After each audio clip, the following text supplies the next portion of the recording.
I grew up in Lancaster over on Boyd Street, which is right across the street from Thomas Ewing. Well, my dad worked for Anchor Hawking, and so the summer before I started third grade, he was transferred back to Lancaster to work in the corporate office downtown.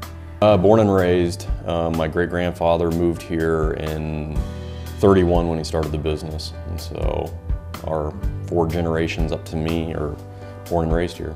Lancaster was just this little town, and you walk downtown and you could shop, you could get your clothes, you could, go to the library, you could have something to eat, go to the movie. We'd go downtown. Downtown was the mecca for the record shop, and there was a Kresge's down there, and there were department stores, and so that was kind of where everybody hung out. Well, for fun, I hung out with a lot of friends in the neighborhood.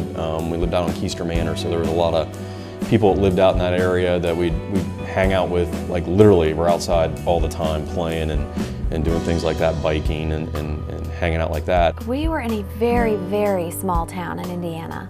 And so, to us, Lancaster was so much bigger than what we were used to, and yet it became home right away. I went to Medill in the early 70s, and when I was in 4th grade, in between 3rd and 4th grade, they built the new addition, which we just tore down. But it was an open concept where they had all these classes, and they thought it was better for learning, and so we were so excited because we were the first class to be down there in the new addition. I went to East School, and we were part of the baby boomers, so my 1st grade class was over in the church across the street from East School, and then we moved to a bigger house because our family grew.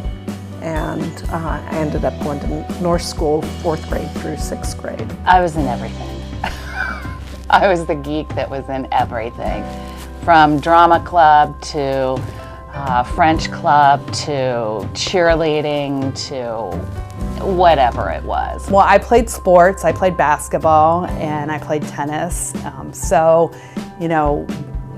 When you weren't going to school and you were playing athletics. Growing up, we hosted some exchange students, so that really interested me, being able to possibly do that, which I did would have been my junior year. Went to Brazil for a year through Rotary. I took art classes. I took music, vocal music classes. I was really into the arts. For me, it was choir and drama, and I spent some time as a football cheerleader. And Lancaster High School gymnasium rocked. I mean, it was loud, it was raucous, it was fun, and that was probably one of the things that everybody participated in, is that school spirit. Did a lot of growing up and realized that I always wanted to live here. We're close to Columbus, so you can have the big city life when you want it, and things like that, but I think Lancaster is a perfect community. I think then, and I know now, what great schools we have, and I wanted to be part of that. So at the encouragement of several people in the community, I decided to run for school board. And I ran in 2007 and was elected. So my first year on the board was 2008. I'm currently in my 10th year.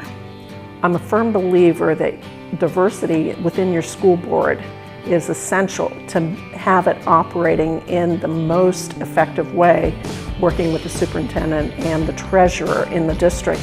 And I thought I brought a extremely good knowledge of the good and the bad and the ugly of what Lancaster City Schools had gone through in a 35-year career.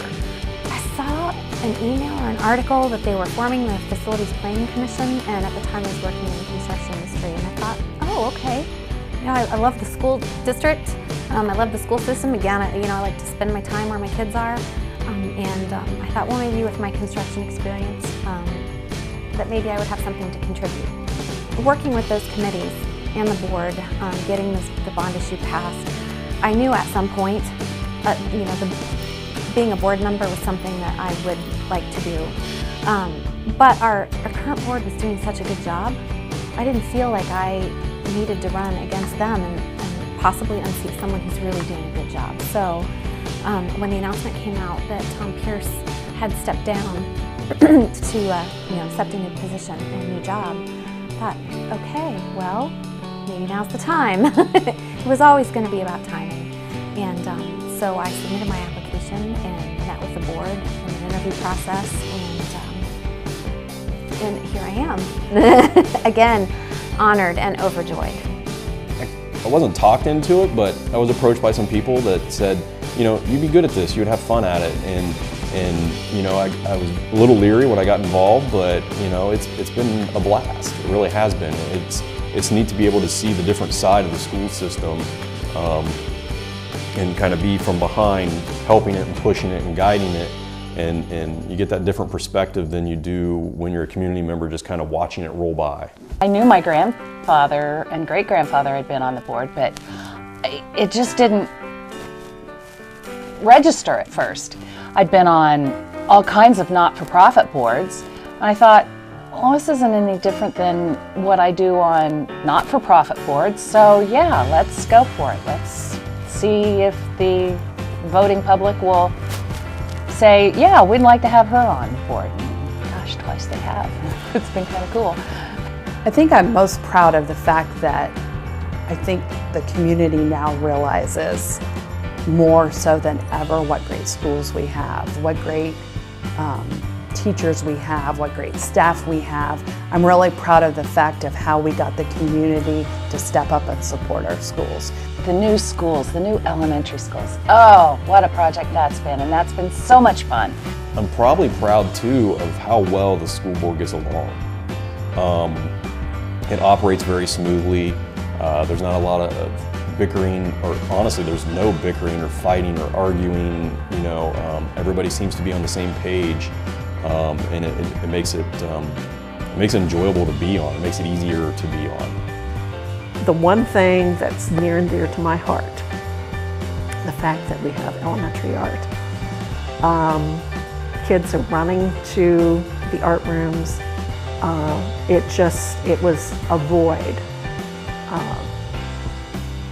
Art specialists really open the eyes and hearts of students, and sometimes that book learning is overwhelming for the children, and they can come in and create, and it's just one of the most joyous things that I can probably say is.